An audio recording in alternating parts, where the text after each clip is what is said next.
He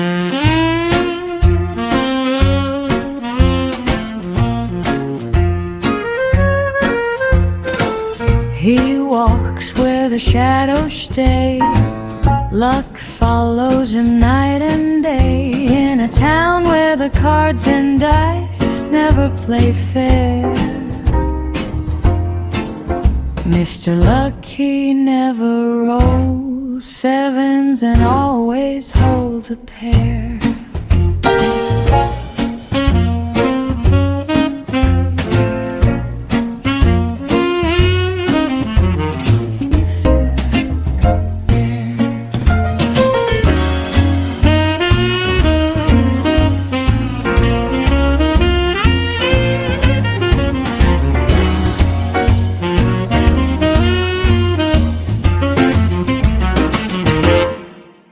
Welcome to Mr. Lucky. These will be a series of radio dramas set in 1930s Chicago. We'll follow our hero on his adventures and misadventures. These will be 30-minute episodes designed to make your commute a little more enjoyable. The goal is to provide a few moments of escape to a time when radio was king. We hope you enjoy the experience. Thank you for listening. Chicago, Capone, crime in every street and alley.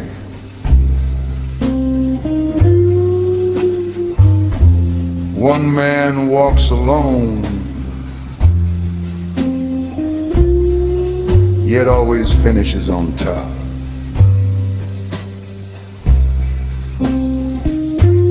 Mr. Lucky.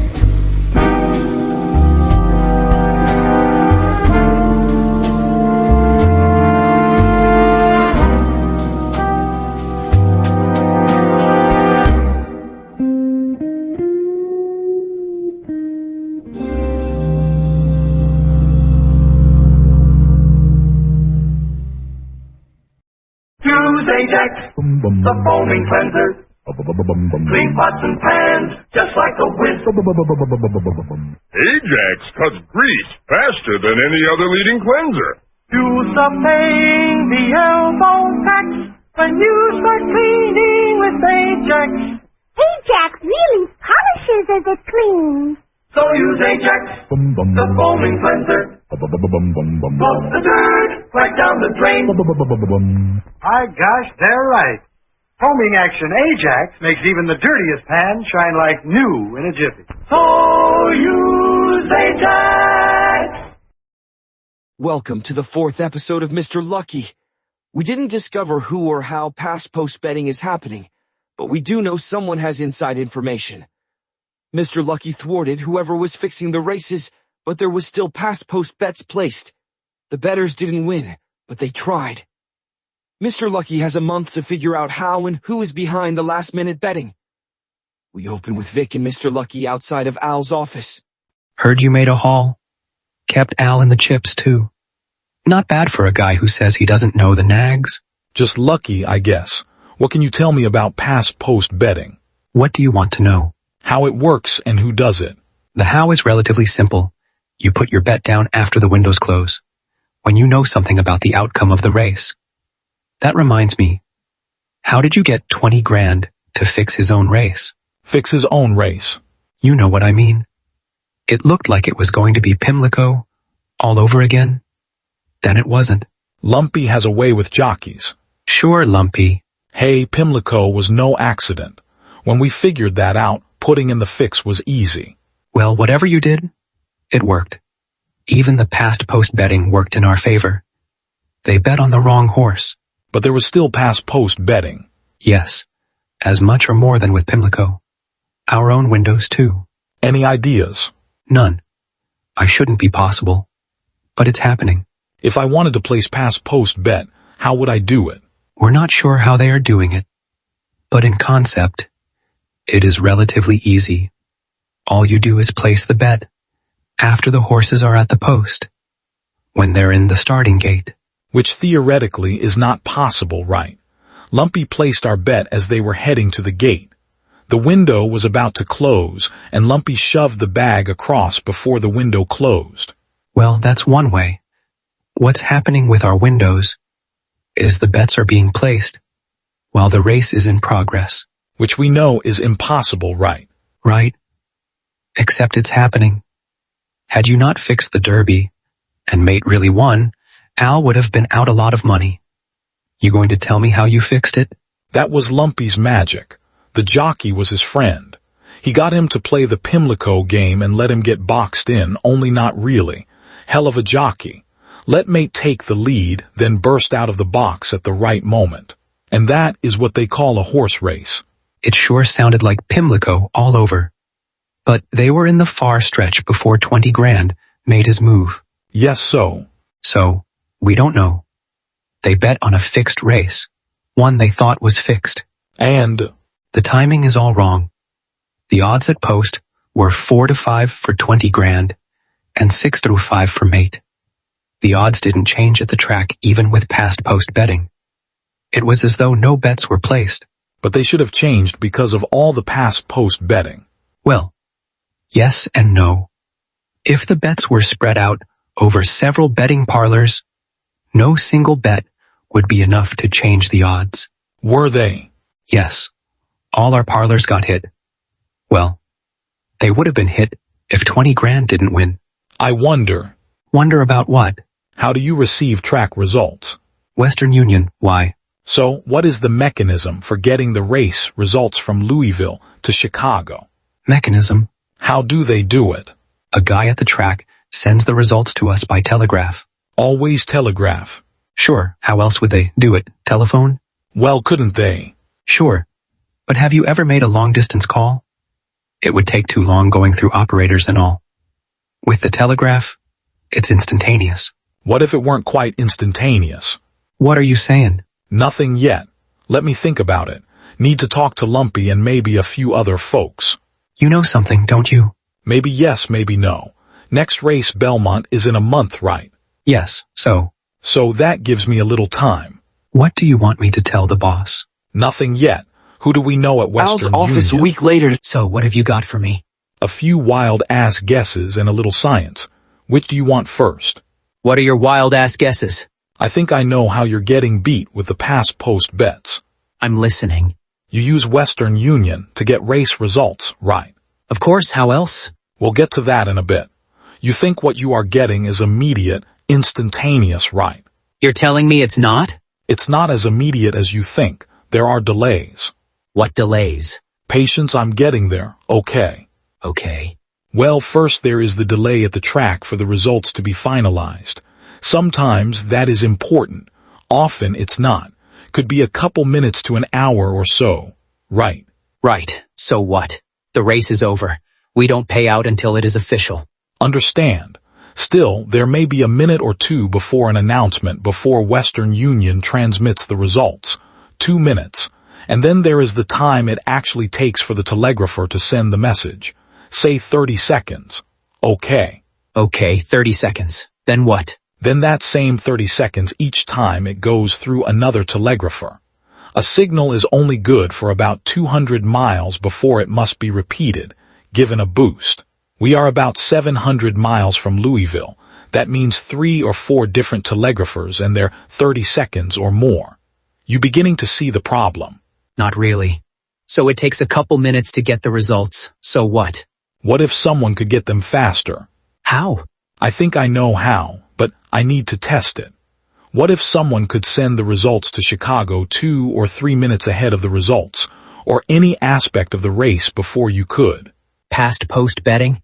Something like that. Depending on how short the race, it wouldn't have to be past posting time.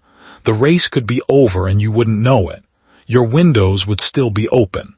Of course, there might be someone keeping those windows open longer than they should, but I haven't looked into that yet. Probably get Vic to do that. And how is this magic supposed to take place? What if I had someone at the track who sent the results to Chicago without going through Western Union? Didn't wait for the official results. Didn't wait for anything and got the results to somebody standing outside your windows with information 2 or 3 minutes before you. And just how would they do this? Carrier pigeon? Not to laugh, in France we used pigeons, but we also used radios. Too often, artillery would blow up our telephone lines. Spent many a muddy day checking for breaks in our wire. I can't prove it yet, but I think there are some folks out there who may have found a way to cheat you. So, what are you going to do about it? Spend more of your money to find out. Interested. How much of my money? Could be a lot, but it will be less than you stand to lose. How long will it take you to find out? Could be a week, a month, a year, or never. I'm guessing. Your guesses are usually pretty good. Send Vic in here. A couple of days later at Smitty's Radio City Sales and Service. Smitty was Sergeant Reginald Smith. Smitty to his friends and his unit commander, Mr. Lucky. So, Lieutenant, how's the S-23? Great, worth every penny. Got a couple minutes for some technical questions. What, me know something you don't? I know scares me too. What do you know about transportable, truck-mounted HF transmitters? Funny you should ask. Funny. I made one for a guy. Now, they want me to make 10 more. So it's feasible. More than feasible. Want to see? Sure. Follow me.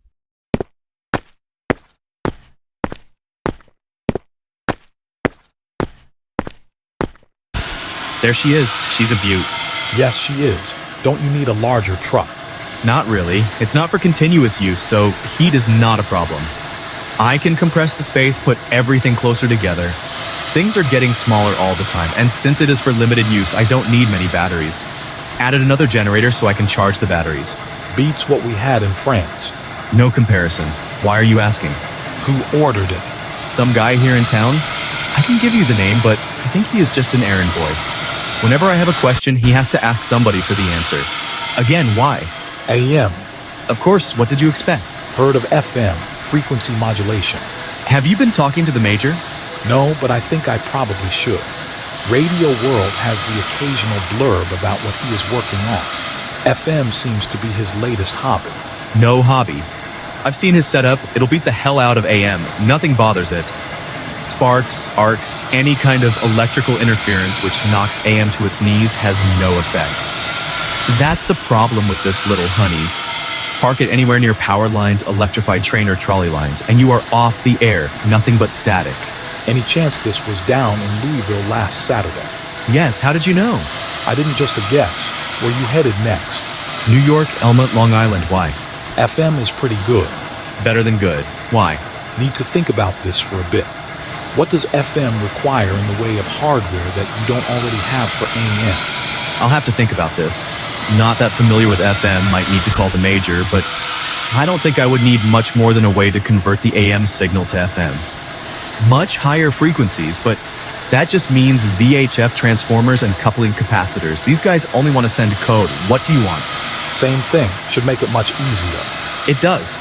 We can do it with direct carrier keying. Use the telegrapher's key to switch the oscillator on or off. When do you need it? Good, I'll have to let you know. How long would it take? Any special hardware you don't have or can't get?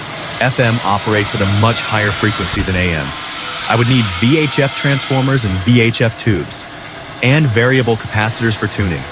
The stuff exists, just might be hard to get. Could be top secret stuff. Think the Major might have what you need. Why, sure, he's working with that stuff now. Think he will lend it to me. What do you think about inviting him down here to help you? Columbia should be out for summer vacation. Think he would be interested. Chance to field test his system. I bet if you gave him a call, he would be on the next train here. You ever going to tell me why? I might. Tell me what you need in the way of money. Blank check. Don't tell anybody else what you're doing, especially your current client. Will they still be my client when they find out? How would they like it if they could park next to a trolley line? Or not worry about lightning messing up their signal? Sure, an enhancement which won't cost them a penny if it works. If it does, then we can talk about a new contract. That's the idea, but still keep it as quiet as you can. I'm sure when the Major gets here, you might have to answer a few questions. Pretty sure the Major will come? It's about time for a little how you doing, major conversation.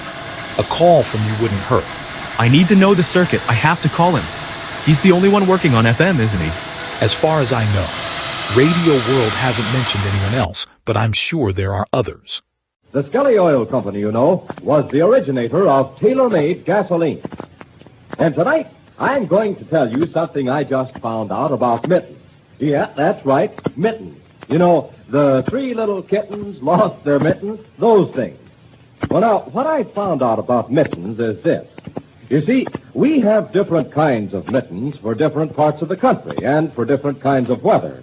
Way up in northern Minnesota and Wisconsin, they put on 2 pairs of woolen mittens and a pair of leather ones besides sometimes. Not quite so far north, around, Iowa and Illinois, for instance, a single pair of mittens will do if they're good and heavy. And further south, a pair of good fleece-lined gloves will keep the frost out of your fingertips. And way down south, of course, well, gloves are just something to dress up in or work with. And mittens, well, they hardly know what mittens are for. Well, now, and here's the point of the whole story. Think of this. Wouldn't it be silly if all these folks that wear all these different kinds of gloves and mittens, wouldn't it be silly if they all tried to use the same kind of gasoline in their cars? Why, of course it would. They need different kinds of gasoline just as much as they need different kinds of mittens. They need gasoline that's tailor-made to fit their weather. Isn't that right? So look, when you're out driving, watch for the big red, white, and blue sign that marks every Skelly service station, because that's where you can get Skelly tailor-made gasoline. You see, Skelly tailor-made gasoline is weather right because it's tailor-made to fit the weather in each part of the country where it's sold. It's weather right for your car wherever you buy it. So remember what I told you about mittens. Wear mittens that are made for your kind of weather and use gasoline that's weather right, too. That's Skelly tailor-made gasoline, good old Skelly Aeromax. Tell Dad to try a tank full tomorrow. Now, here's something your dad should hear about. Skelly gasoline is tailor-made for quick starting in your weather. It's weather right for your car. So it not only helps you start faster, it gives you faster pickup, too. If you want your car to pull out in front of traffic, if you want your family car to be the first to get away when it starts at a traffic light, you just ask Dad to try Skelly tailor-made gasoline. And once he tries it, he'll say it's a grand gasoline. And I'll bet he uses it from then on. And boy, oh boy, will you be proud of the way your family car starts and the way it steps out ahead of the rest on the road. Yes, sir. For fast starts and real pickup, tell Dad to try Skelly tailor-made Aeromax gasoline tonight. Smitty's modified truck is parked about half a mile from the Belmont track. It is parked beside a public telephone booth at a gas station. It is in sight of the grandstand. Just before the race begins, Chicago will call to verify that all is in order. During setup 2 days before, static ruined their signal. There are several sources of interference: high-voltage power lines, the electrified LIRR track, and a local trolley line. None should operate during the race, but there is still the possibility of a stray signal. The spotter is aware of this and on edge. So what are we doing exactly? We're watching a race. Duh, I figured that. Why come all the way to New York to watch a race? Not much of a race. 20 grand is the favorite at 4 to 5. It's worse than even money. What do you know about Jamestown? What's to know? He's fast. His odds are 6-5. It could be a real race. Nah, he's fast but no real staying power. He'll start to fade before final turn. What did you tell Charlie? What he already knew. Tell him we'd like to have Jamestown take the lead. He was gone to anyway. Think Jamestown knows that.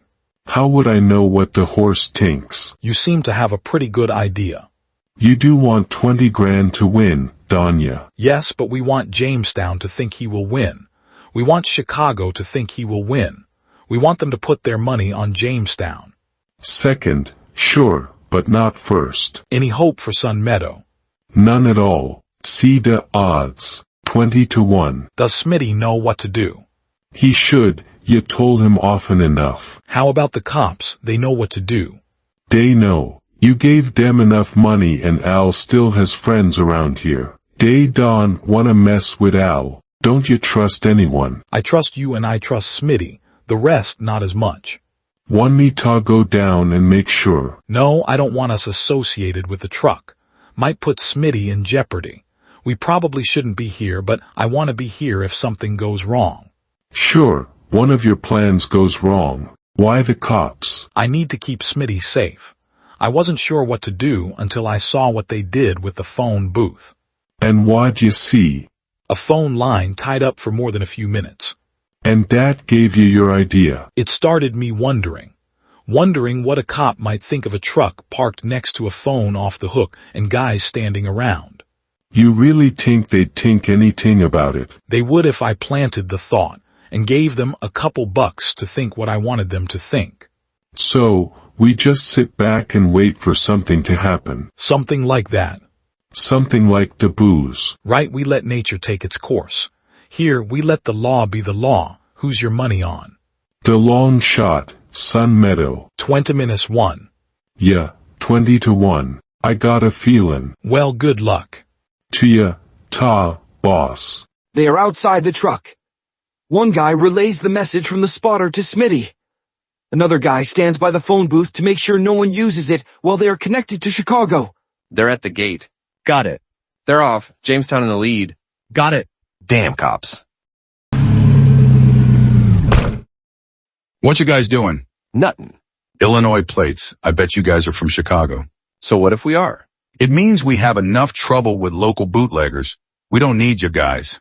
Hal, there's a guy in the truck. Pull him out. Check him, then the truck for guns. You know the drill. Hands over your head and then lean against the truck. What do you want me to do with the guy by the phone booth? Frisk him, then hang up on your phone. Bring him over here. Should we call this in? Look, no guns, no booze, not doing nothing. Let's keep this between us. How much is the fine? Fred, what's the fine for loitering? Tying up a phone line? And being out of state? On Saturdays, the fine is double. Say $50. $50 apiece. You got that on you, or do we have to take you to see the judge? I've got it, officer. We'll be gone before you get in your car. Here, $100 for your trouble. Tanks. Now get going. We'll watch till we can't see you no more.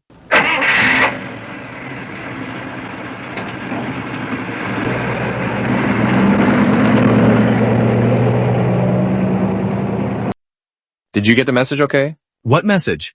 They hassled you before you gave it to me. Then they pulled me from the truck. No message. What was it? 20 grand won. Sun Meadow was second. Jamestown was third. Tink, we're in trouble. So, Jamestown didn't win? Nah. Then I'd say we're in trouble. Let's not hurry getting back to Chicago, okay?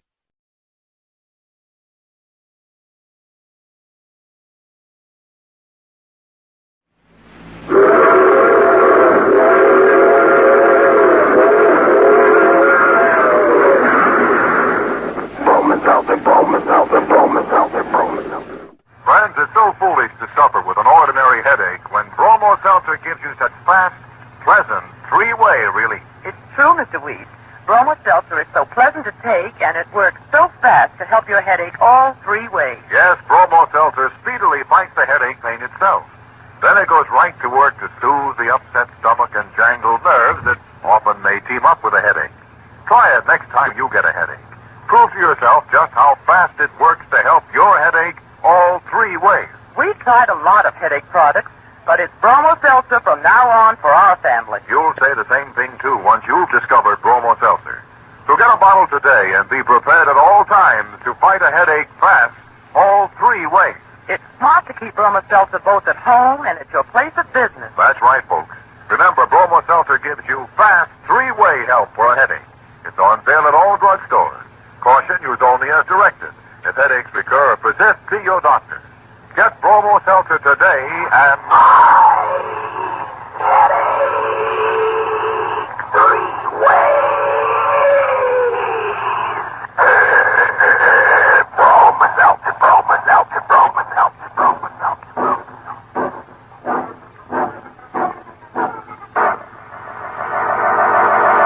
Mr. Lucky and Lumpy are in the club car of the 20th Century Limited on the way back to Chicago after a nice dinner in New York. Well, boss, you did it again. You didn't have to pay for dinner last night. Sure I did. I wouldn't been in New York without you letting me tag along. You hardly tag along. I take you won a little money. Yep, just a little. 20-1. 20-1. Yep, 20 grand was a cinch to win. Jamestown would run out of steam. It's a long track. That left Sun Meadow. He must have known I had money on him. He surprised everyone. You talked to his jockey. Just a friendly suggestion. Did Al make out all right? He did all right. The syndicate lost a bundle, and we got a nice trip to New York, so everyone is happy. Well, not everyone. Just goes to show you, you can't please everyone. So, you better please yourself. Yes, please yourself. Well, that's the end of part 2, episode 4 of Mr. Lucky. Next is the last race, Travers at Saratoga, where many a good run has come to a disappointing end. Now, Mr. Lucky is up against the syndicate. How long will luck stay with Mr. Lucky? Stay tuned.